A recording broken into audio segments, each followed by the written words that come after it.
friends. Uncle Marv here with another episode of my Unhealthy podcast. It's a look at life from a different perspective. We will talk about how to live healthy and be happy, but in a little different way. It's not going to be just about diet and exercise. It's also going to be about mindset. It's going to be discussing some of the specific topics that come up and affect us. And if you've paid attention to my last couple of episodes, we had an interesting talk about menopause, and I got to learn what menopause means for men. So those are the types of things that you can get here on this show. Today, I'm joined by a previous guest who we're going to become friends at some point, to the point where I introduce her a little bit better than that. But Diana Feinstein with Max Pact Health is back on the show, and you may remember her as the person that introduced me to cauliflower pizza. Diane, welcome to the show. How are you? Thanks so much for having me again. All right. So I asked you to come back on. We really didn't have a topic specifically, but I think that I like where our discussions have gone in the sense of both of us are very mindful of what it is that we're doing. And this whole concept of why are you doing what you're doing? People have asked me that about the podcast. Dude, why are you doing this show? You're not a health expert. I'm like, yeah, I'm not. But I do want to live healthy and I want to be happy, and I don't want to watch YouTube. I don't want to do any programs per se. I don't think I need to find a pill to make me happy. Not that I don't believe that pills make you healthy when done properly, but just a pill to take a pill is not it for me. So, Diane, I know that sometimes you get to coach people and you get to ask them about their why. Let me start there. When you do that, what exactly are you looking for when you're asking them that question? I'm looking for the thing that is going to have them put aside all their excuses. What is the one thing that when they are on their deathbed and they look back, they say, I led a good life? What is the big reason that they're on this earth? Right? Is it to leave a legacy? Is it to contribute? Like, what is the thing that they're going to look back on and say, I led a good life? And it varies from person to person. When you take away all the materialistic things, all the things that keep us busy on a day-to-day basis, and you actually zoom out, what I work with my clients is to hold space for like that vision so that you can actually lead those purpose, mission, and vision and values on a day-to-day basis, because your life is really just a function of moments of how you show up. And unfortunately, we are caught in this like trap of, I want to say, staying busy and productive, but to what end? So I always like to ask people at the end of your life, what is really going to root you saying like, I led a good one. Now, you specifically deal with, busy professionals, and a lot of times they have a purpose, they have a goal. Usually it has nothing to do with their health initially until they get to the point where they need to seek you out or someone like you to help them. How much of a change needs to happen from their original purpose, which is either to make money, be successful, get the big house, all of that stuff, to where it becomes about what does it mean for them when they're sitting on their deathbed and looking back? So I love this question. What if, when they come to me, what if it were an invitation to actually like reevaluate what it was that is important? Who would they be without the house and the cars and all of the material things? Like, what would be left? And how is their health getting in the way of all of that? When you're able to work with someone at their like core identity, that's actually what creates sustainable change. And I love working with high performing professionals because they figure out how to get stuff done. Now, for many of the clients that I work with, it was an either or proposition. Either I have the successful job, I have the car, I have all the fancy things, or I have my health. And there's often this trade of body for business. I want to have the cake, right? I want you to have the cake and I want you to have your health at the same time. And being able to hold that tension, being able to reimagine what that relationship looks like so that you can hold that and is really the purpose of like how I work with people. That's what makes it different. Instead of putting you into a box of things that you can and cannot have or things that you can and cannot do, how do you actually take your health and leverage it so that you can actually have more of what you want in life? It's not either more or health. It's how to use health as like the ultimate power play. All right. So part of what I hear you saying makes sense, except for the fact that I think most people try to balance that, where they still want to have all those things and they want to have their health, but the other stuff keeps getting in the way. Does that make sense? 100% makes sense. So then my question becomes, well, why do you want that one thing? Do you want that one thing? Like, let's take, for example, I want to have more energy. I also want to binge watch Netflix for 5 episodes straight until 2:00 in the morning because I have a tough job. And so what is the underlying need behind binge watching Netflix?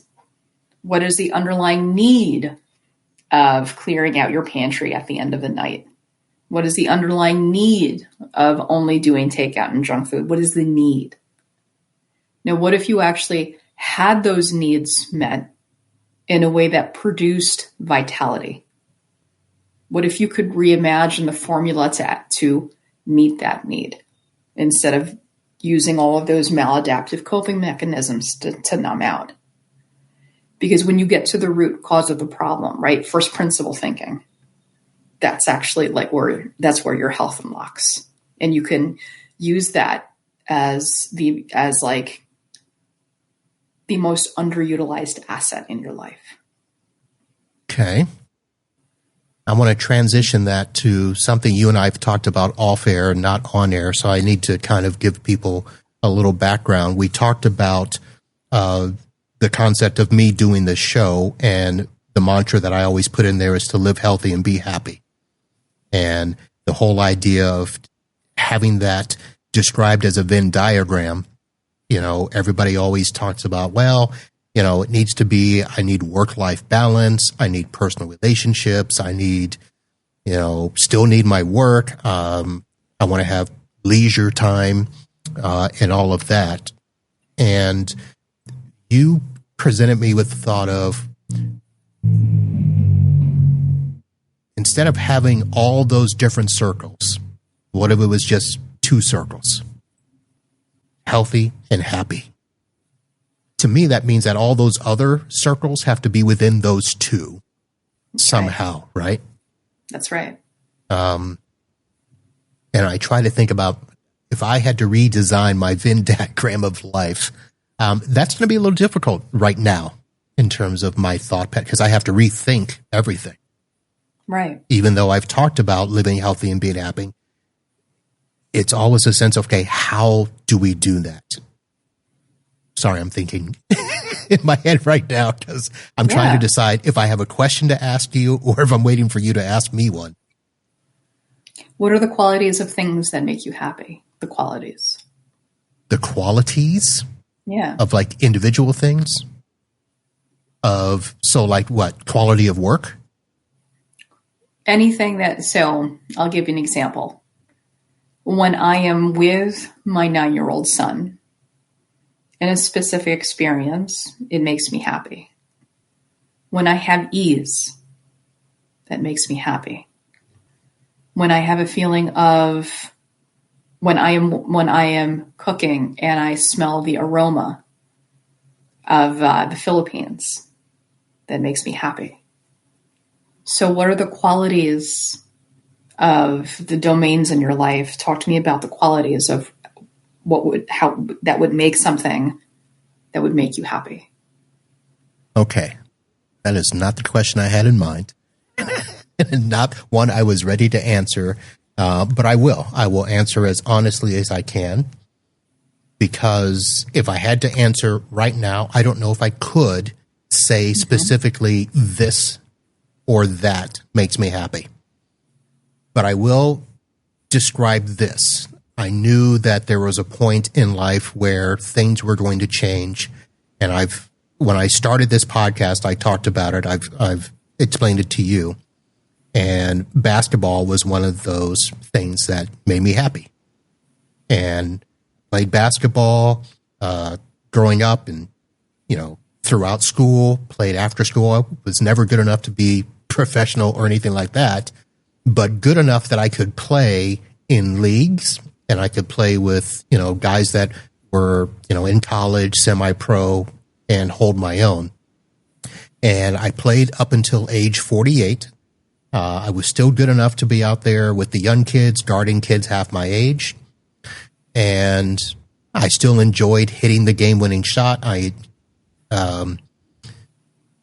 then there was just one day where I'm in the middle of a game and I'm like, yeah, I'm done. I cannot describe why. I don't know if it was a combination of just getting older, realizing that, I'm not as young as these kids out here. I can't do the same things.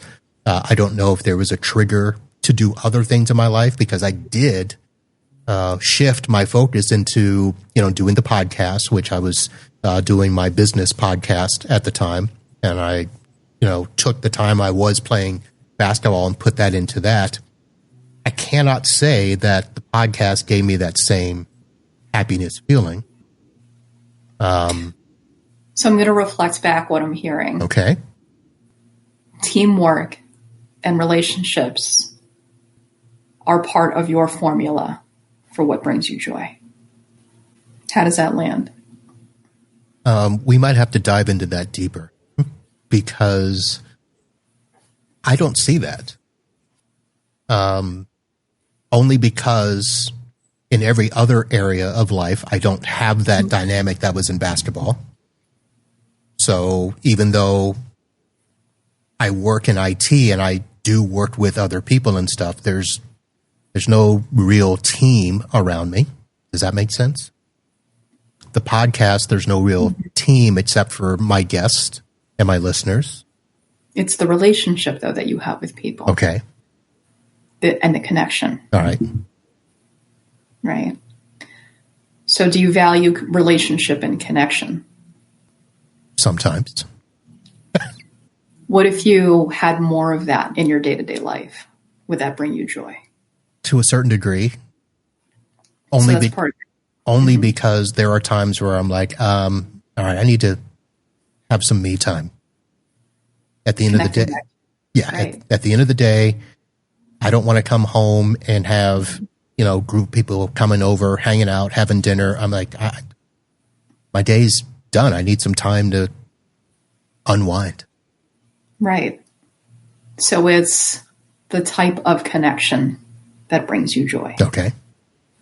Right. So it's connection, whether it's to yourself or to others.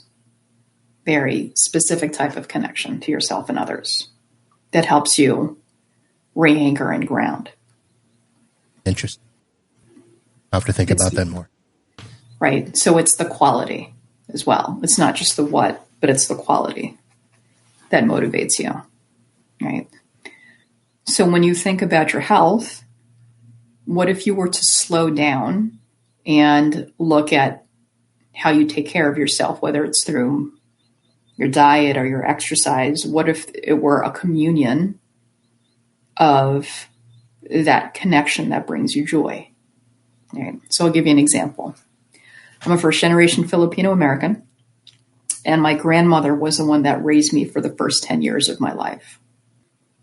One of the qualities that really left me empty when she died was that sense of love and belonging whenever I was with her. And that was always coupled with her cooking. And she always made me this specific Filipino dish called kare-kare, which had like a peanut butter undertone.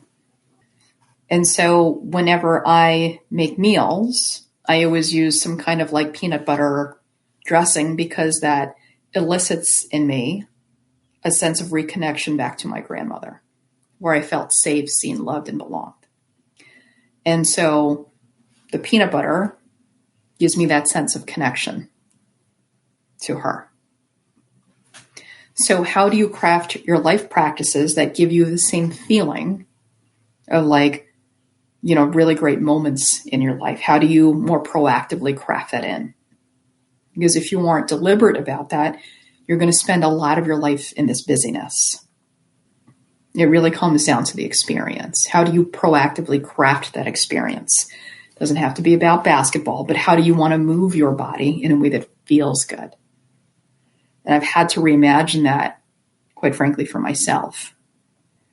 So training for an Ironman no longer excites me, but hiking in the woods for miles is so invigorating. That's still movement, right? They say that, you have to lift weights and do all the things, but it really comes down to like resistance training. And what if that resistance training were actually like volunteering and like, I don't know, let's say building houses. Like, how do you actually move your body in a way that is life affirming? That creates health. And so it's about crafting experiences throughout your day to bring you that happiness, to bring you that health at the same time. And that comes down to being aware of what brings you joy. And each moment of joy is what brings you closer to being happy and healthy at the same time. All right. So because we're going to run out of time, I don't want to jump into the question that popped into my head or the thought, but just to say to everybody out there, this was one of those shows where we just thought bringing up this concept of, what is your why would be something that I felt you would want to hear, especially from me as the person that started this podcast and asked you to come on this journey with me. And then, of course, my guest. And I thought that Diana would be the perfect person to have that conversation with. And thank you for doing that, Diana. Thanks so much for having me again. I appreciate it. So I am going to say that this whole Venn diagram of life thing, I'm going to look at this a little bit more. And, the overlapping of everything. You mentioned health and relationships.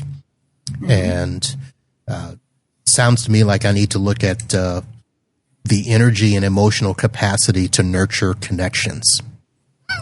Dead on. But I'll look at the other stuff in there because, of course, the Venn diagram to me, again, health, work, relationships, mindset, all of that. But it's all going to be in an effort to do what I hope I'm trying to do in a good way, live healthy and be happy. So, folks, great. Diana Feinstein, Max Pact Health. I'll have her link in her bio, guest profile page in the show notes. And Diana, we're going to have to carve out more time so we can dig into this and some other stuff a little bit more. All right? I would love that. All right, folks, that's going to do it for this episode. Sorry it's a short one, but we'll be back with more. So we'll see you back here soon. And until then, live healthy and be happy.